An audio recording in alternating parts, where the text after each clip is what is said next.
Hi ಎಲ್ಲ ಹೇಗಿದ್ದೀರಾ? ಇವತ್ತು ನಾನು ಮಲ್ನಾಡ್ ಸ್ಪೆಷಲ್ ಮಾವಿನ ಹಣ್ಣಿನ ಗೊಜ್ಜು ಹೇಗೆ ಮಾಡೋದಂತ ಹೇಳ್ಕೊಡ್ತೀನಿ. ತುಂಬಾ ಈಸಿ ಹಾಗೆ ತುಂಬಾ ರುಚಿಕರ ಕೂಡ. ನೋಡಿ ಇಲ್ಲಿ ನಾನು ಇಲ್ಲಿನ ಮಲೆನಾಡಿನ ಕಾಡು ಮಾವಿನ ಹಣ್ಣು ತಗೊಂಡಿದ್ದೀನಿ. ಒಂದು 5ರಿಂದ 6 ಹಣ್ಣು ತೊಗೋತಾ ಇದ್ದೀನಿ. ನೋಡಿ ಈ ಥರ ಪೂರ್ತಿ ಹಣ್ಣಾಗಿರ್ಬೇಕು ಹಣ್ಣು, ತುಂಬಾ ರುಚಿಯಾಗಿರುತ್ತೆ. ನೀವು ಅಂಗಡೀಲಿ ತಂದಿರೋ ಮಾವಿನ ಹಣ್ಣಿಂದ ಮಾಡಿದ್ರೆ ಈ ಗೊಜ್ಜು ಈ ಟೇಸ್ಟ್ ಬರೋದಿಲ್ಲ. ಈ ರೀತಿಯಾದ ಕಾಡು ಮಾವಿನ ಹಣ್ಣನ್ನು ತಂದು ಗೊಜ್ಜು ಮಾಡೋದ್ರಿಂದ ತುಂಬಾ ಟೇಸ್ಟ್ ಆಗುತ್ತೆ. ನಾನಿಲ್ಲಿ ನೋಡಿ ಹಣ್ಣನ್ನು ಕ್ಲೀನಾಗಿ ತೊಳ್ಕೊಂಬಿಟ್ಟು ಕ್ಲೀನಾಗಿ ಈ ರೀತಿ ಸಿಪ್ಪೆ ಎಲ್ಲ ತೆಗೆದು ಒಂದು ಪಾತ್ರೆಗೆ ಹಾಕೋತಾ ಇದ್ದೀನಿ. ನೋಡಿ ಈಗ ಸಿಪ್ಪೆನೂ ಕೂಡ ಸ್ವಲ್ಪ ನೀರು ಹಾಕ್ಕೊಬಿಟ್ಟು ಹಿಂಡ್ಕೊತಾ ಇದ್ದೀನಿ ರಸನೆಲ್ಲ.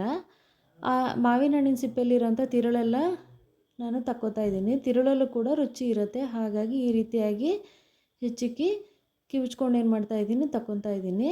ಈಗ ನಾನು ಸಿಪ್ಪೆ ಎಲ್ಲ ತಕ್ಕೊಂಡು ಅದರ ರಸನೂ ಕೂಡ ತೆಗೆದಿಟ್ಕೋತಾ ಇದ್ದೀನಿ. ಅದು ಕೂಡ ತುಂಬಾ ಟೇಸ್ಟಿಯಾಗಿರುತ್ತೆ. ಹಾಗಾಗಿ ನೋಡಿ ರಸನೆಲ್ಲ ಮತ್ತೆ ನಾನು ಮಾವಿನ ಹಣ್ಣನ್ನು ಸಿಪ್ಪೆ ತೆಗೆದಿಟ್ಕೊಂಡಿದ್ದೆನಲ್ಲ ಅದೇ ಪಾತ್ರೆಗೆ ಹಾಕೋತಾ ಇದ್ದೀನಿ.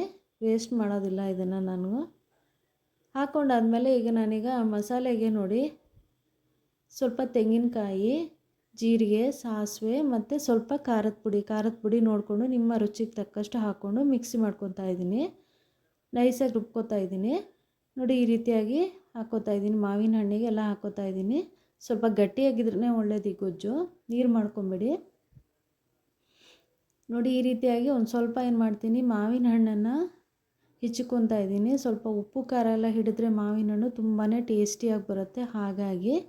ಹಾಗಂತ ತುಂಬ ಹೆಚ್ಚಿಕ್ಬಾರ್ದು, ಸ್ವಲ್ಪನೇ ಮಾವಿನ ಹಣ್ಣನ್ನು ಹೆಚ್ಚಿಕೋತಾ ಇದ್ದೀನಿ.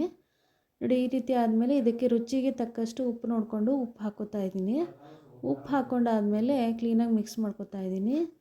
ಈ ಕಡೆ ಒಗ್ಗರಣೆಗೆ ಏನು ಮಾಡ್ತಾಯಿದ್ದೀನಿ, ಒಂದು ಚಮಚದಲ್ಲಿ ಸ್ವಲ್ಪ ಕೊಬ್ಬರೆಣ್ಣೆ ಹಾಕ್ಕೊಂಬಿಟ್ಟು ಅದಕ್ಕೆ ಸಾಸಿವೆ ಮತ್ತು ಒಂದೇ ಒಂದು ಒಣಮೆಣಸು ಕಟ್ ಮಾಡಿ ಒಗ್ಗರಣೆ ಮಾಡ್ಕೊತಾ ಇದ್ದೀನಿ.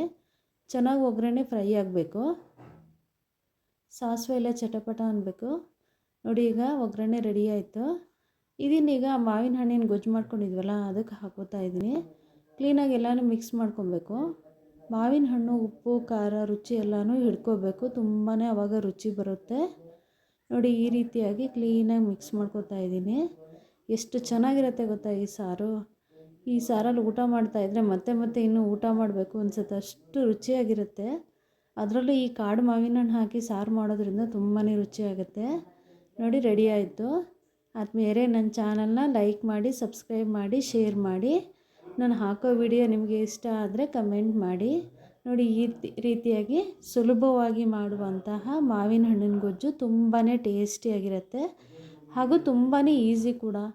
ಒಂದು 5ರಿಂದ 6 ನಿಮಿಷದೊಳಗೆ ಆಗುವಂಥ ತುಂಬಾ ಈಸಿಯಾದಂಥ ಗೊಜ್ಜು, ಮಾವಿನ ಹಣ್ಣಿನ ಗೊಜ್ಜು ರೆಡಿ ಆಯಿತು. ಎಲ್ಲರಿಗೂ ನಮಸ್ಕಾರಗಳು.